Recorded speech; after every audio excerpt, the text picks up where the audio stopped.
आज आपण स्कॉलरशिपमधील रोमन अंक या घटकाची माहिती पाहणार आहोत.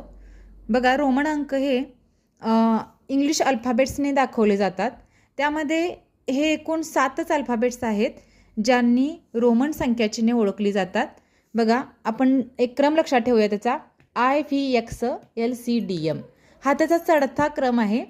हा पाठच करून ठेवायचा. IVXLCDM.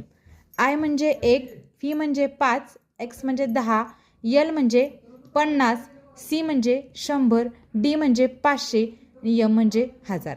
याच्यावर आपल्याला बरीच उदाहरणे येतात.